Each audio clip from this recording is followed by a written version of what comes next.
Mahabub Nagar MLA ప్రభుత్వ వైపు NM Srinivasa Reddy మాట్లాడుతున్నారు. లైవ్ ద్వారా చూద్దాం. ఒకటికి 10 సార్లు ఆలోచన చేయాలి. ఈరోజు డ్రాయింగ్ రూమ్లో వచ్చిండ్రు, రేపు డ్రాయింగ్ రూమ్ను దాటి లోపలికి వచ్చే అవకాశం ఖచ్చితంగా గత ప్రభుత్వంలో ముఖ్యమంత్రిగా, మంత్రులుగా, శాసనసభ్యులుగా ఉన్న వ్యక్తులకు మళ్ళీ ఒకసారి అవకాశం ఇచ్చేటట్టుగా మన తీర్పు ఉండకూడదు, మన ఆలోచనలు ఉండకూడదు. ఈ దురదృష్టమైన కార్యక్రమాన్ని ఇక్కడితోటే చెక్కు పెట్టాలంటే ఆ పాపం చేసిన వ్యక్తులకు రాజకీయ సమాధి చేయాలని చెప్పి నేను తెలంగాణ ప్రజలను కోరుకుంటా ఉన్నాను.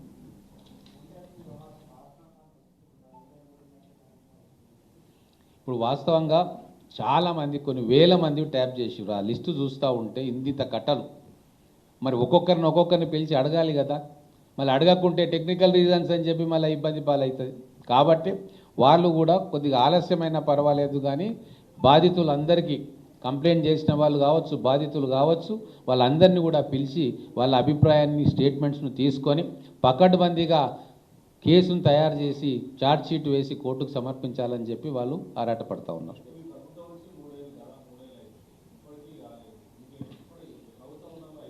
నాకున్న సమాచారం ప్రకారం ఫైనల్ స్టేజ్కి వచ్చింది ఇన్వెస్టిగేషన్.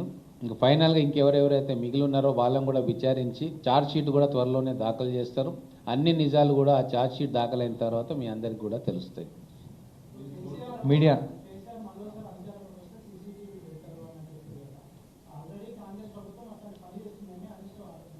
ఇప్పుడు దొంగతనం చేసిన వాడు ఏదైనా అడుగుతారు. మీకు తెలుసా, మీకు అందరికీ తెలుసు, బస్సులలో పోతుంటే మన పర్సులు కొట్టేస్తారు. ఒక గ్యాంగ్ అవుతుంది. ఒకడేమో పర్సును కొట్టేస్తాడు, ఇంకోడేమో దొంగ దొంగ దొంగ అని అరుస్తాడు, ఇంకోడేమో అక్కడ పోతుండని చెప్పి డైవర్షన్ చేస్తారు.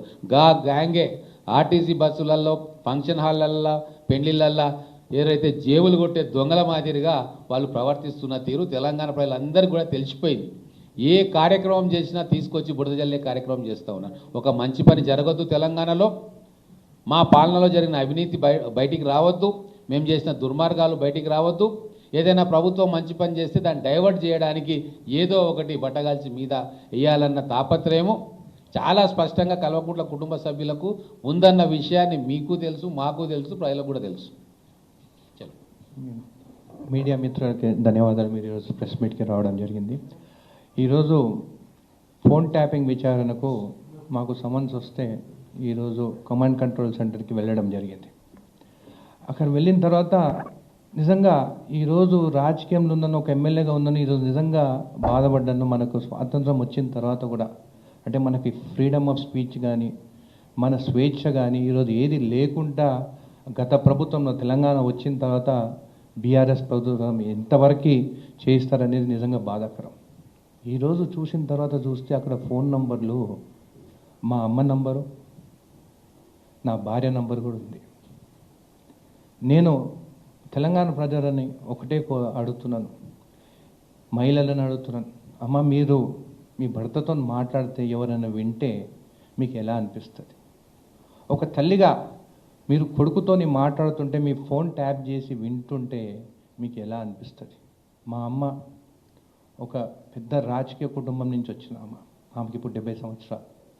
నేను ఇక్కడ ఉన్నా కానీ, అక్కడ కాన్స్టిట్యున్సీలో ఏది ప్రాబ్లం ఉన్నా కానీ, ఎంత రాత్రి అయినా కానీ, ఏది ఉన్నా కానీ గ్రామాలకు వెళ్తుంది, మాట్లాడుతుంది, వస్తుంది.